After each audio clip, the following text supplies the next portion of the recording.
We are looking at a financial landscape that is radically shifting beneath our feet, and really it's affecting anyone trying to build or protect wealth. Our source material today is this fascinating transcript from Tony Robbins, detailing the core concepts of his upcoming book, The Holy Grail of Investing. Which he co-authored with Christopher Zook. Mm-hmm. And I have to say, it is a phenomenal text to analyze. Oh, absolutely. Because it synthesizes hundreds of hours of interviews with, 13 of the most successful alternative investment managers in history. These aren't just everyday guys. No, not at all. We are talking about individuals who collectively manage over $500 billion. And they consistently generate returns that just defy everything taught in standard finance textbooks. Yeah, it's wild. So our mission for this deep dive is to decrypt this closely guarded playbook of the ultra-wealthy. We are going to explore the mechanics of why the traditional rules of investing are fundamentally breaking down. Which is the scary part. Right. And how billionaires actually protect their capital when the markets get choppy. Plus, we are going to expose this surprising strategy. It's almost like a loophole in the system called GP stakes. Okay, let's unpack this. Because the source material points out that the titans of finance all operate on 4 basic, immutable laws of investing. Right, and laying these out is just crucial to understanding why the old models are failing everyday investors right now. So what are the 4 pillars? Well, the text identifies them as Rule 1, don't lose money. Rule 2, asset allocation. Rule 3, asymmetric risk and reward. And Rule 4, diversification. Right. And Warren Buffett famously says rule number 1 is don't lose money, and rule number 2 is don't forget rule number 1. Exactly. I always thought that was just a cute, folksy billionaire quote to print on a coffee mug. But looking at the math and the transcripts, it actually made my jaw drop. Yeah. It's a brutal mathematical reality. It really is. Like, if you invest $1 and you lose 50% on a bad investment, you don't just need a 50% gain to recover. Yep. To get back to your original dollar from 50 cents, you need a 100% return just to break even. The climb back up is infinitely steeper than the fall down. And, that mathematical truth is the entire reason Rule 4 diversification has been the bedrock of financial advice for nearly a century. Because you spread your assets around to mitigate that kind of catastrophic loss. Exactly, yeah. You spread it among different types of investments. But the source material exposes this massive structural problem, which is that traditional diversification is failing. We're essentially in the middle of a correlation crisis. Right, so let's define correlation for a second, just so we're all on the same page. We are talking about how much different investments move together in the exact same direction. Yes. The old advice, like the absolute gold standard of retirement planning, was the 60-40 portfolio. Mixing stocks and bonds. Right. Yeah. Because they were supposedly uncorrelated. When stocks drop, bonds are supposed to act as like a shock absorber and rise to offer you protection. But in 2022, stocks and bonds crashed simultaneously. They moved in perfect, devastating unison. Exactly. It's the life rafts tied to the anchor. But why did that happen? It wasn't just bad luck. Oh, not at all. It was driven by underlying macroeconomic mechanics. Right. See, when inflation surged in 2022, the Federal Reserve aggressively hiked interest rates. Right. And high interest rates basically crush stock valuations because money is no longer cheap for companies to borrow and grow. Makes sense. But simultaneously, those newly issued bonds with higher interest rates made the older existing bonds virtually worthless. So the mechanism of the interest rate hike just pulled the rug out from under both asset classes at the exact same time. Wow. And it gets worse. It's not just stocks and bonds. Like, look at real estate investment trusts or REITs. You buy into a public REIT thinking, okay, I'm diversifying into brick and mortar buildings. I'm completely insulated from a stock market panic. Right. That's the pitch. But yet, between 2010 and 2020, publicly traded REITs had an 80% positive correlation with the S&P 500. So when stocks crashed in 2022, REITs tumbled right alongside them. Because investors think they're buying real estate, but mechanically. Yeah. They're just buying another publicly traded stock. It's subject to the exact same market panic and, algorithm-driven sell-offs as a tech company. Yeah, and what about crypto? For years, cryptocurrency was touted as digital gold. It was supposed to be the ultimate defiant hedge against the traditional system. It was. But the data shows it completely failed as a hedge. Right. In 2022, Bitcoin plummeted 65%. It dropped from around $47,000 to nearly $16,000, and that was in absolute lockstep with the stock market bear market. Yeah, the source actually cites a Georgetown University study confirming this reality. Crypto was supposed to be a safe haven, but mechanically, the market treated it like a speculative tech asset. So people just panicked. Exactly. During periods of high volatility, when money got tight, investors dumped their Bitcoin for the exact same reasons they dumped their risky tech stocks. Wow. So if we connect this to the bigger picture, investors think they're diversifying by adding different asset classes, stocks, bonds, REITs, crypto, but they're actually just piling on more positively correlated investments. And relying on positively correlated assets for protection is basically like buying a bunch of different life jackets that are all secretly filled with lead. That's a great way to put it. And this lack of true protection is driving people to make terrifying decisions out of sheer panic. I mean, the text highlights this frightening headline from the Wall Street Journal regarding Vanguard clients. Right. The older investors. Yeah. Older Americans are so desperate for returns because their supposedly safe bonds completely failed them that 1/5 of Vanguard investors aged 85 and older now have nearly all their money in stocks. I mean, just think about the implications of that. 20% of investors over 85 are effectively forced to roll the dice with their entire life savings in the stock market. It's tragic. They are completely abandoning diversification because the traditional safety net just disintegrated when they needed it most. Okay, so everyday investors are gambling their retirement on stocks because bonds are failing them. But the ultra-wealthy aren't doing that. Definitely not. They must be hiding their capital somewhere that isn't subjected to this synchronized market crash. If traditional diversification is broken, where is the smart money actually going? Well, to answer that, the transcript introduces Ray Dalio, the founder of Bridgewater. Right. He is described here as basically the Tom Brady of macro hedge fund managers. Bridgewater manages nearly $200 billion. And Dalio's success stems from what he calls the Holy Grail of Investing. Ah, the namesake of the book we're dissecting today. Exactly. So Dalio discovered through heavy quantitative analysis that the Holy Grail is actually a portfolio of 8 to 12 truly uncorrelated or non-correlated investments. Meaning they don't move together at all. Right. By finding distinct return streams that zig and zag entirely independently of one another because they're driven by completely different economic mechanics, you can reduce your overall risk by as much as 80%. Wow, 80%. And you do that without sacrificing your upside potential. And the proof is in the pudding. I mean, in 2008, when the global economy was collapsing and the public market melted down 37%, Dalio's Bridgewater fund didn't just survive the carnage. No, they thrived. They bucked the trend entirely and gained 9.4%. So how are the ultra-wealthy actually achieving this holy grail of uncorrelated assets today? They are basically fleeing the public markets entirely. Really? Yeah, they're executing a massive pivot to alternative investments. So we're talking private equity, private real estate, and private credit. The text points to a revealing report from KKR, which is one of the world's largest investment firms. What did the report say? Well, they surveyed ultra-high net worth families, those with $30 million or more, to see the actual mechanics of their asset allocation. Asset allocation, by the way, which the late David Swenson of the Yale Endowment argued, accounts for 90% of your investment success. So where are these families actually putting their capital? These ultra-wealthy families hold nearly 36% of their assets in alternative investments. Almost half. Almost half. Now contrast that with only 29% in publicly traded stocks. And over half of that alternative money is specifically in private equity. Alternatives are no longer like a side dish for the wealthy. They're the entire main course. Wait, I need to push back on this a little. Why this profound shift away from the stock market? Because we are all taught from day one that the S&P 500 is the ultimate wealth-building engine of the American economy. Why abandon it? Well, because the underlying mechanics of the public markets have fundamentally shifted over the last 2 decades.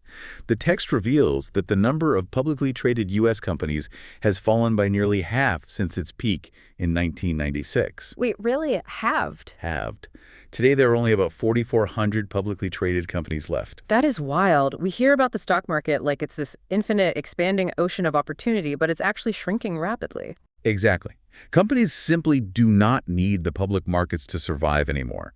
Just think about the mechanics. In the 1990s, if a tech startup needed, say, $50 million to scale globally, they had to launch an initial public offering, an IPO. Right. They needed retail investor money. Yes. But today, massive venture capital and private equity funds can just write them that check privately. Oh, I see. So they avoid the endless barrage of SEC legalities, the public scrutiny, and that exhausting pressure to hit quarterly earnings target. Exactly. And because they stay private longer, the quality of the companies eventually going public has plummeted. Oh, wow. In 2009, 81% of companies were profitable after their IPO. By 2021, only 28% were profitable post-IPO. Okay, I see the mechanism now. All the true growth, all the intense value creation is happening while the company is still private. You nailed it. By the time the company finally hits the stock market for regular retail investors to buy, the massive gains have already been squeezed out by private equity. The retail investor is basically just being used as exit liquidity. Yeah, and the performance data reflects this stark reality. Private equity has outperformed the public markets in 35 of the last 35 years between 1986 and 2020. That's incredible. I actually want to put some numbers to this because the compounding math from the source really drives the knife in regarding the gap between the public and private worlds. It really does. If you hypothetically invested $1 million in the S&P 500 back in 1986, it would have grown to a very respectable $26.3 million by 2022. Sounds great. It does. Yeah. But if you took that same $1 million and put it into private equity, it would have grown to over $139 million. It's just a staggering difference in wealth accumulation. And that is just the industry average, by the way. Top-tier private equity firms achieve significantly higher compounding returns for decades. Wow. And crucially, they do it with less volatility. During the 2001 internet bubble, the 2008 recession, and the 2020 pandemic lockdowns, private equity experienced much softer drawdowns and quicker recoveries. And because the managers could aggressively restructure their private companies away from the panic of public shareholders. Exactly. Here's where it gets really interesting, though. If private equity is generating these runaway returns and weathering economic winters better than the stock market, I have a major skeptical question. Lay it on me. Why am I sitting here with a target date fund? I mean, why isn't everyone's retirement account parked in private equity? Because the entire system is built around an access problem. Okay. The traditional financial system has this heavy velvet rope guarded by the Securities and Exchange Commission. To legally access these private alternative investments, the SEC dictates that you must be an accredited investor. And what does that actually take? It mechanically requires having an annual income of $200,000 the last 2 years, or a net worth of over $1 million, and that's excluding your primary residence. And if you want access to the truly elite blue chip funds that actually drive those massive averages we talked about, you need to be a qualified purchaser, right? Yes, which requires having $5 million in pure investment. That's a huge barrier. It is. But what's fascinating here is that even if you somehow meet those lofty wealth requirements, you still might find the door slammed in your face. Really? Why? Because the absolute best alternative investments are like limited edition hypercars. They sell out to insiders before they are even built.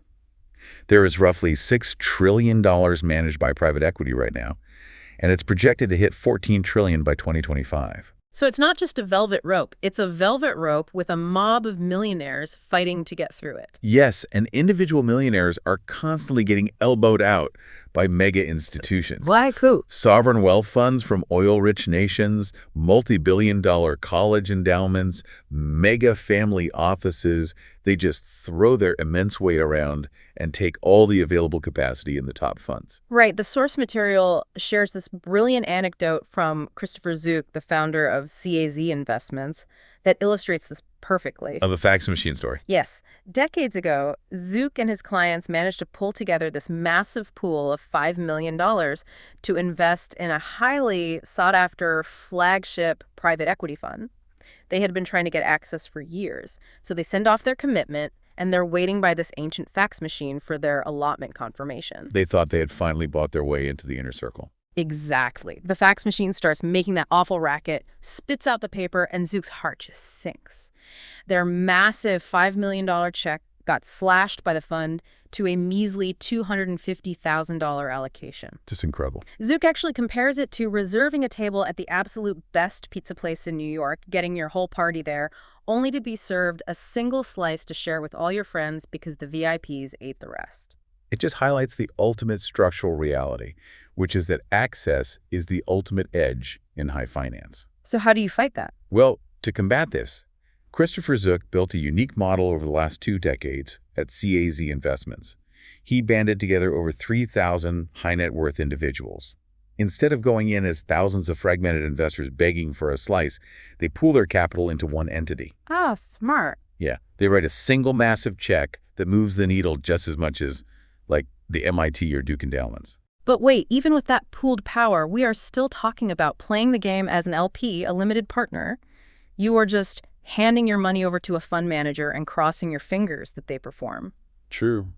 Which leads me to ask, how can a typical investor completely bypass this seemingly rigged game?